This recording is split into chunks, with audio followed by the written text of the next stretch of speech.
Дараагийн мэдээг танилцуулъя. Бүгд найрамд хятад ард улс Батлан хамгаалахын сайдаараа ажиллаж байсан 2 хүнд цаазаар авах ялыг оноосон болохыг шүүхээс мэдгдсэн байна. За гэхдээ энэ ял нь түтгэлзүүлсэн цаазаар авах ял гэсэн ийм ялыг оноох басан гэдгээ хэвлэл мэдээллийн хэрэгслүүдээс нь мэдэгдэж байна. За бүгд найрамд хятад ард улсын цэргийн шүүх Пүрэв гарагт хахуул авсан хэрэгт буруутгаж байгаа Батлан хамгаалахын сайд асан Ли Шанфу Вэпинхэ нарыг түтгэлзүүлсэн цаазаар авах ялыг оноосон гэж Синьхуа агентлаг мэдээлв.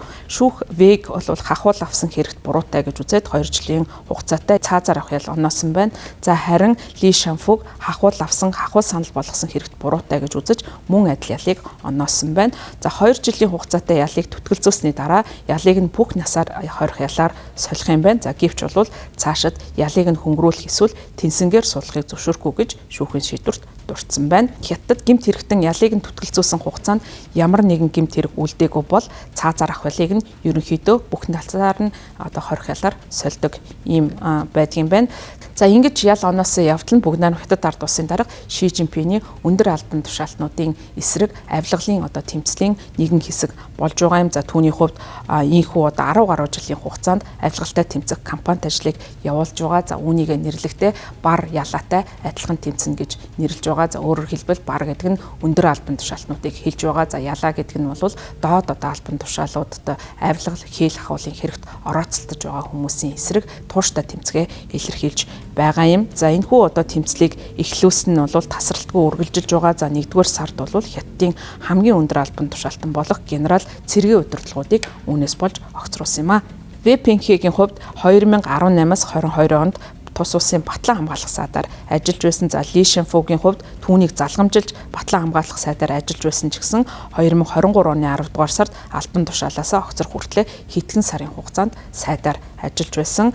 За энэхүү 2 ял авж байгаа хүмүүсийн хувьд Вэпинхегийн хувьд 2018-аас 22 онд тус улсын Батлан хамгаалах сайдаар ажиллаж байсан. За харин Ли Шанфу түүнийг албан тушаалыг нь залгамжилт томилогдсон ч гэсэн 2023 оны 10 дугаар сард албан тушаалаасаа огцрох хүртэл хэдхэн сарын хугацаанд Батлан хамгаалах сайдын албан тушаалд ажиллаж байсан ийм хүмүүс юм байна. За Ли Шанфу болон Вэпинхегийн хувьд бүгд найрамд хятад ард улсын цэргийн төв зөвлөлийн гишүүн байсан. За цэргийн төв зөвлөл гэдэг нь бүгд найрамд хятад ард улсын дарга Ши Жинпиний тэргүүлдэг. За тус улсын цэргийн хүчийг удирддаг хамгийн нөлөө бүхий хүчтэй ийм байгууллага юм байна. За тэдний хувьд мөн Хятадын засгийн газрын түвшнийг гүйцэтгэх засаглалын байгууллага болох төрийн зөвлөлийн гишүүн байсан. За Ли Шанфу болон Вэпинхэнэр нь Сахилга Батын ноцтой зөрчсөн хэрэгээр 2024 онд эрх баригч коммунист намаас хөөгдсөн. За энэ хил зүгийг хэрэгэлсэн явдал нь нам доторх авилгалыг тодорхойлсон. Энэхүү хэлцэн нь бол Сахилга Батыг ноцтой зөрчсөн гэсэн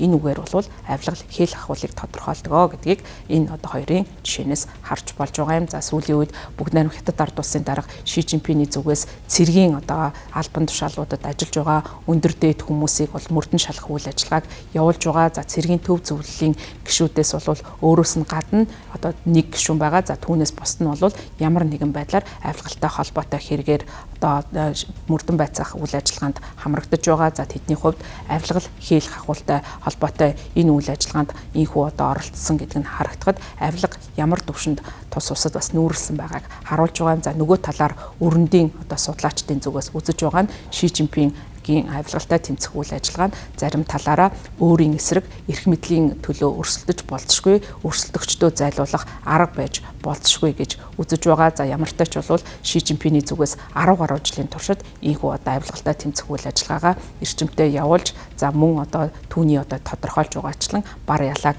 ялгалгүйгээр ийхүү шийтгэл оноож байгаа нь энэ удаагийн хэрэг нь хамгийн сүүлийнх болж байгаамаа.